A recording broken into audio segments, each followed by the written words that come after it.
Hello everyone. In this video, we will discuss about mode, a widely used central tendency. The process of calculating mode can be explained in different ways. In my video, I am going to focus on visualization. I will explain the concept which is easy to visualize. So the first question is, what is mode? Mode is the value in a data set that is observed maximum number of times. For example, we have taken a data set. You can see some random numbers. So the process will be easy if we sort the data in ascending order or descending order. Okay, so we have the data in ascending order, and we can see that the value 4 has occurred 20 times, which is the maximum. So the mode is 4.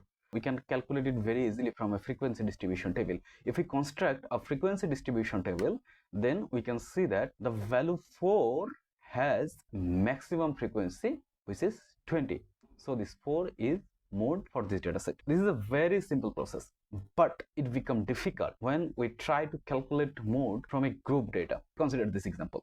In this data set, there are 5 values between 10 and 20, 8 values between 20 and 30, 16 values between 30 and 40, 12 values between 40 and 50, 7 values between 50 and 60. Among the frequencies, 16 is the maximum, but there is no exact value provided, not a single number. It's giving me a range 30 to 40 where 16 values lies. What should be the value of the mode? That's the problem here. The first idea came to my mind that I can consider the mid value. So that means the mid value between 30 and 40 is 35.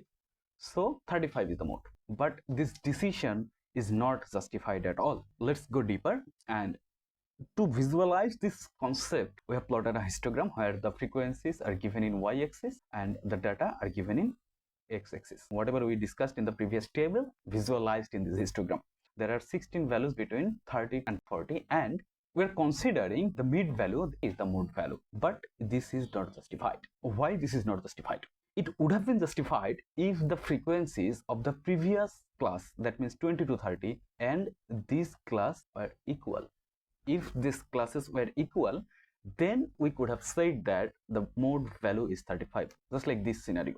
What happens if this bar is higher and this bar gets lower?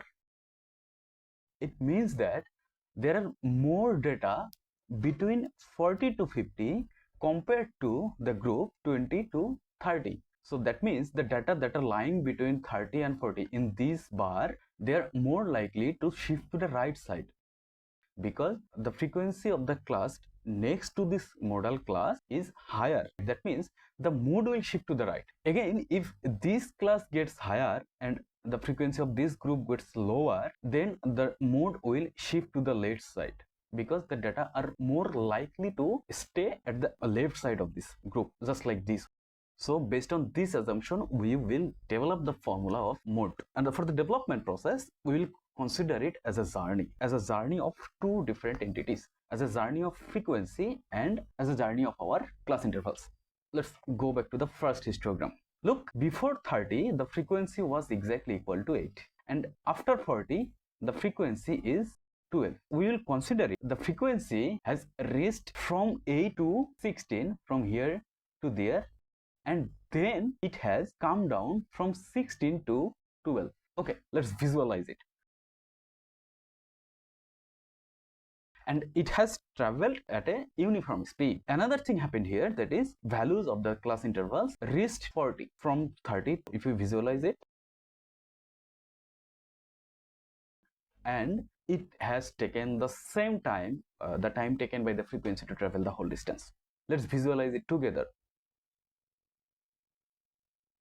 So what will be the value of mode? Let's play the video together and pause it when the frequency is maximum. Exactly at this time where this red ball is staying, that will be the value of the mode. So now we have to find out this point. So basically we need to calculate this distance, and then if we add this distance with 30, then we will find the value of this point. How much distance did the frequency ball has traveled? The frequency ball has traveled in total 16 minus 8, which is equal to 8, and here 16 minus 12, which is equal to 4. Total 8 plus 4 is equal to 12 unit.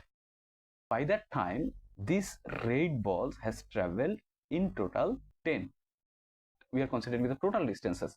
For 12 unit, this ball has traveled 10 units. We have to find out this distance. So for 12 unit, this ball has traveled in total 10 units. How much distance it has traveled for 8 units? So for 8 units, the distance is 8 divided by 12 into 10.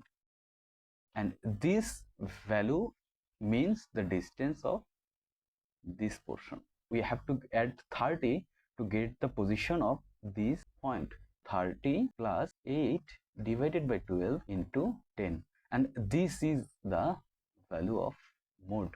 So if we write it in details, 30 plus this is 8, and what is 12?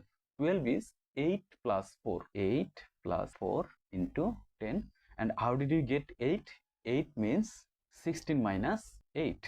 So 30 plus 16 minus 8, and then 4 came from 16 minus 12 plus 16 minus 12. I can compare these values with the table also. So let's get the table here. This is the table. So this is 30. 30 means lower limit of the modal class. 16 minus 8. This is 16 and this is 8. The difference between the frequencies of modal class and its previous class, and this is 16 minus 12. This is 12. So what is 16 minus 12? The difference between the frequencies of modal class and its next class. And what is 10? 10 is class interval. Okay, if I express this as L, this is F1 and this is modal class, frequency is Fm, and this is F2, class interval as H.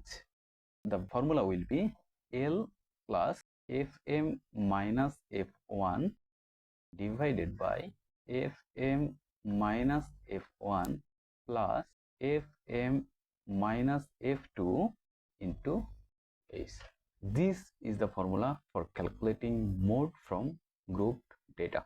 So I hope you understood the concept, and if you have any other question, let me know in the comment box. If you like this video, please subscribe this channel. Thank you very much.